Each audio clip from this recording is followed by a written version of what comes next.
Andon, përshëndetje. Atëherë, le të ndalemi pak te problematika e hyrjes së kandidatëve të Partisë Demokratike në përqendrat e votimit, duke shkelur në këtë mënyrë pra ligjin.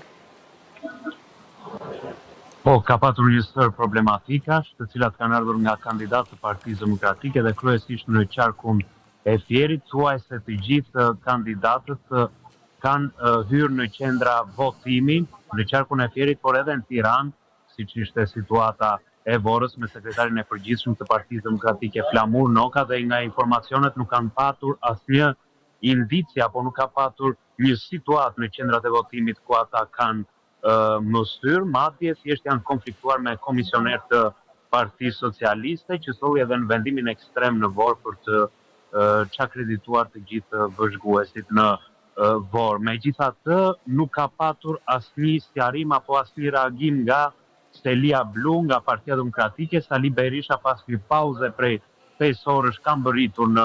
Selim Blu, edhe në një deklaratë të dytë është treguar mjaft i qetë dhe mjaft i matur, madje ka theksuar se po evidentohen gjithë shkelësit e ligjit, por sa i përket kandidatëve të cilët kanë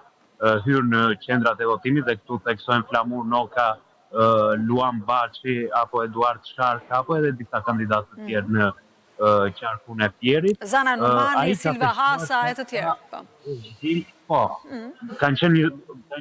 në Fier, mund të them se ka qenë thuajse gjithë lista e qarkut të Partisë Demokratike,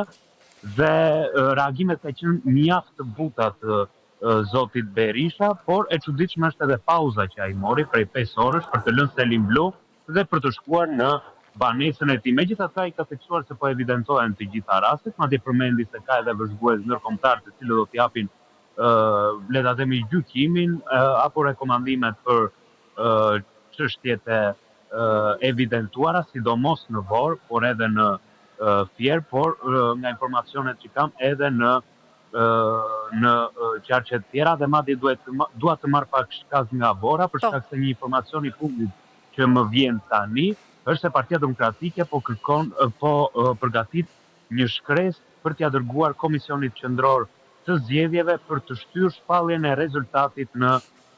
Bashkinë e Vorrës. Pra, Partia Demokratike nuk beson tek procesi zgjedhor pas situatave të fundit në Bashkinë e Vorrës, dhe pak nga informacionet që kam, por ka patur edhe një kontakt në distancë me kryekomisionerin Seli Bashi, do të kërkoj shtyrjen e shpalljes së rezultatit, jo vetëm në Vorë, por edhe në njësi numër 10, pra aty ku ka votim dhe numërim elektronik. Dhe madje e çuditshme është fakti se rezultati aty tashmë duhet të ishte shpallur, por prej 1 ore tashmë nuk kemi rezultat as në Vorë as në njësin numër 10 këtu në Tiranë. Mendon që është pikërisht kërkesa e Partisë Demokratike ajo që ka vonuar edhe shpalljen e rezultatit? Apo ka diçka më teknike? Ndoshta është fakti se ka ende qytetar në radhë në qendrat e votimit, dhe siç e parashikon edhe kodi zgjedhor, qendrat e votimit mbahen hapur për sa kohë ka qytetar në radhë, por të paktën nga informacionet që kam nga Stelia Blu, ka patur një komunikim me kryekomisionerin dhe po përgatitet një shkresë, por për një informacion zyrtar duhet të presim edhe pak kam përshtypjen. Pas shpinës tënde, situata duket e qetë, nuk ka një reagim ndoshta për këto exit pollet e para që kanë nxjerrë Partinë Demokratike gati 20 pikë poshtë Partisë Socialiste. Nuk e di nëse ti ke parë.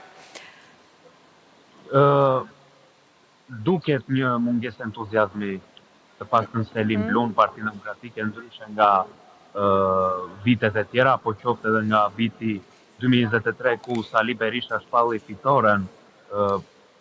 pa u mbyllur kutitë e votimit. Kësaj radhe zoti Berisha është pyetur në hyrjet Selis Blu dhe ai ka theksuar vetëm se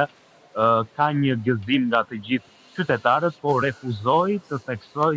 pra a do të jetë ai fituesi apo jo. Pra e kaloi në eshtje ashtu siç ka kaluar edhe disa pyetje ditën e sotshme. Megjithatë, siç e theksoj, këtu janë mbledhur militantë, kanë ardhur militantë Partisë Demokratike, jo të shumë në numër. Në Selim Blu po mbahet një takim organizativ në sallën kryesore, aty ku po monitorohen të gjitha mediat dhe gjithë situata e procesit zgjedhor, dhe